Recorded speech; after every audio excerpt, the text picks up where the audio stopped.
जय हो सत्य सनातन कबीर साहिब की जय हो। शब्द संभाल के बोलिए,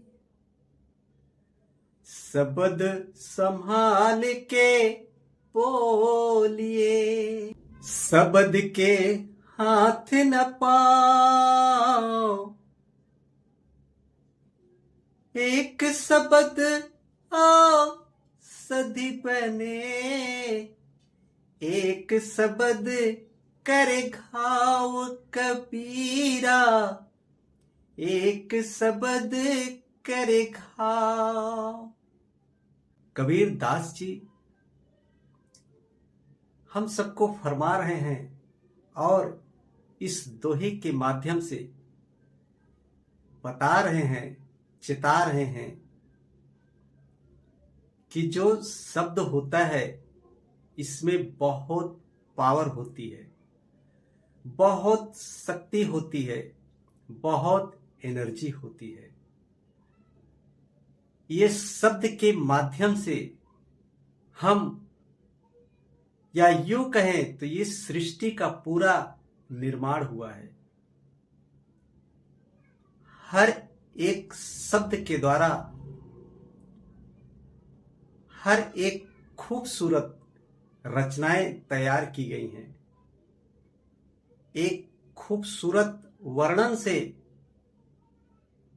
एक फूल का निर्माण कर सकते हैं और इन्हीं शब्दों के द्वारा नदी ना हो, लेकिन आप इन शब्दों को एक ऐसे ऐसे पिरो सकते हैं कि आप महसूस करेंगे कि नदी की धारा बह रही है।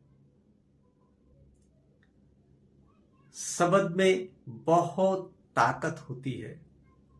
कबीर साहिब हम सबको बता रहे हैं कि बहुत ही सोच समझ करके हमें शब्दों को बोलना चाहिए, क्योंकि एक शब्द ऐसा होता है जो औषधि का काम करता है। किसी की दुख में आप दो मीठे शब्द बोल देते हैं और वो भी अंदर से अपने आप को खुश अनुभव करता है।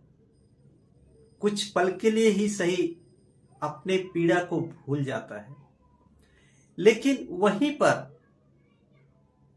कुछ शब्द ऐसे होते हैं कि जैसे कि आपको दुख दे देते हैं। कहते हैं कि गोली की मार जो है एक बार भर जाता है, लेकिन बोली की मार जो है एक नासूर बन करके जिंदगी भर उसको कोसता रहता है। तो आइए इसको हम एक उदाहरण के माध्यम से भी जानने का प्रयास करते हैं। खासकर भारत के मूल नागरिक जितने भी हैं, सब इस महाभारत के नाम से परिचित हैं। महाभारत में एक प्रसंग आता है और वो शब्द का ही कारण बनता है। दुर्योधन एक बार महल में जा रहा था और पानी के अंदर गिर गया, और वहीं द्रौपदी एक कटाक्ष बोल देती हैं और वो कहती है कि अंधे का बेटा अंधा ही होगा। और ये बात दुर्योधन के दिल में चुभ जाती है और वो बदला लेने की ठान लेता है।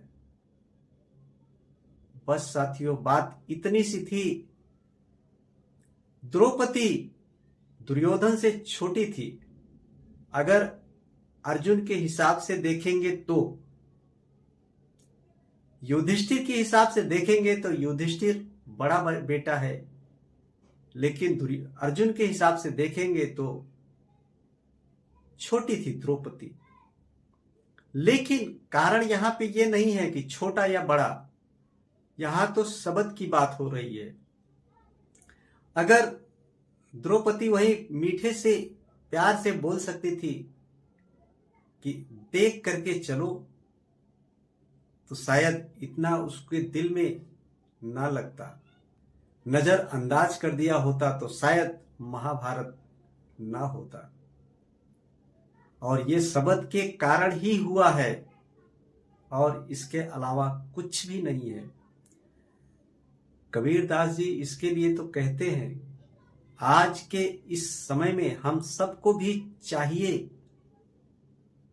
कोई भी शब्द बोलने से पहले